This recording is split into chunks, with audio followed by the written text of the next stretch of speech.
반갑습니다. 권영민 인문학연구소 권영민 소장입니다. 인공지능 시대는 인문학이 경쟁력입니다. 행복과 불행은 동전의 양면이다. 행복은 희생을 동반하기 마련이다. 상실 없이는 기쁨이 없고 절망 없이는 진리에 대한 감지도 없다. 고통과 쾌락은 서로 꼬리를 물고 있는 두 마리 뱀의 형상이다. 한쪽의 고통으로 다른 한쪽의 고통이 시작되고 고통이 더해질수록 서로의 꼬리를 무는 힘도 강해진다. 삶과 죽음도 그와 같아서 삶에 더없이 집착하는 자에게 죽음은 더 빨리 찾아오고 오히려 죽음을 기다리는 자에게 삶은 더욱 긴 시간을 펼쳐놓는다. 쇼펜하우어.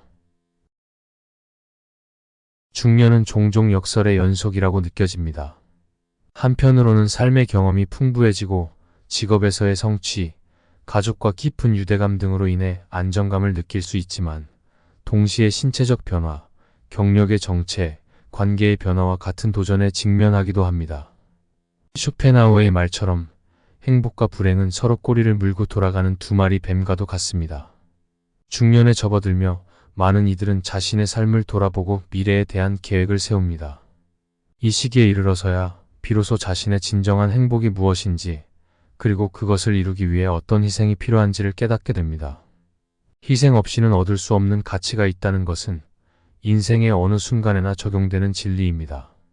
자녀를 위해 헌신하는 부모의 사랑, 직업에서의 성취를 위한 노력과 시간 투자, 건강을 유지하기 위한 꾸준한 운동과 식습관 조절 등이 그러한 예입니다. 이러한 희생은 결국 더 큰 만족과 행복으로 이어지며 이 과정에서 겪는 고통과 노력은 행복을 더욱 의미 있게 만듭니다. 불행 또한 중년의 삶에서 피할 수 없는 부분입니다. 경제적 어려움, 가족과의 갈등, 건강 문제 등은 삶의 만족도를 크게 떨어뜨립니다. 그러나 쇼펜하우어가 언급한 바와 같이 절망 없이는 진리도 없습니다. 불행과 마주하는 과정에서 사람들은 종종 자신의 내면을 깊게 들여다보고 삶에 대한 더 깊은 이해와 지혜를 얻게 됩니다. 이러한 깨달음은 인생의 후반부를 더욱 풍요롭고 의미 있게 만들며 결국 불행을 극복하고 더 큰 행복으로 이어지는 토대를 마련합니다. 중년의 삶에서 행복과 불행 사이의 균형을 찾는 것은 중요합니다. 너무 많은 희생 없이 행복을 추구하려 하거나 불행을 완전히 피하려고만 한다면 진정한 의미와 성취를 느끼기 어렵습니다.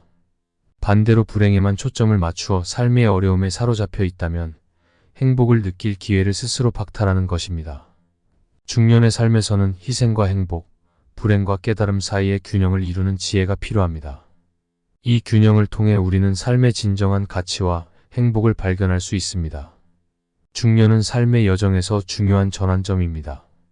이 시기에는 쇼펜하우어가 말한 것처럼 행복과 불행이 서로 꼬리를 물고 도는 이중적인 성격을 경험합니다. 행복을 추구하는 과정에서 필연적으로 겪게 되는 희생과 불행은 우리로 하여금 깊은 깨달음과 성장의 기회를 제공합니다. 중년의 삶에서 행복과 불행 사이의 균형을 찾아가는 여정은 결코 쉽지 않지만 이 과정을 통해 얻게 되는 내면의 평화와 만족은 이루 말할 수 없이 큽니다. 결국 행복과 불행은 동전의 양면과 같이 서로 때려야 뗄 수 없는 관계이며 이 두 가지를 모두 받아들이고 균형을 찾는 것이 중년의 삶을 풍요롭게 만드는 열쇠라고 할 수 있습니다. 쇼펜하우어에게 배우는 인생 해법 3가지. 첫째, 삶의 균형을 추구하라. 중년은 삶의 균형을 추구해야 하는 시기입니다. 행복과 불행이 공존하는 삶의 본질을 이해하고 받아들이며 삶의 어려움과 기쁨 사이에서 중심을 잡는 법을 배워야 합니다. 이는 개인의 정서적 안정감을 높이고 변화하는 삶의 상황에 더 유연하게 대응할 수 있게 합니다. 둘째, 깊은 자기 성찰로 성장하라.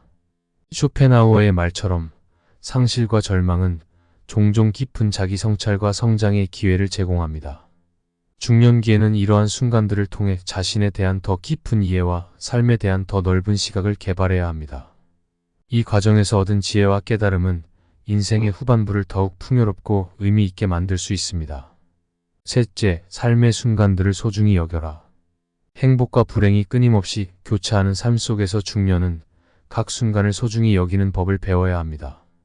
삶에 대한 깊은 애착을 가지되 죽음을 두려워하지 않고 자연스러운 삶의 일부로 받아들이는 태도를 가져야 합니다. 이러한 태도는 삶을 더욱 충실히 살아가고 순간의 가치를 최대한 활용하게 합니다. 이번 강의는 여기까지입니다. 이번 영상이 도움이 되셨다면 구독과 좋아요를 눌러주세요. 다음 강의로 돌아오겠습니다.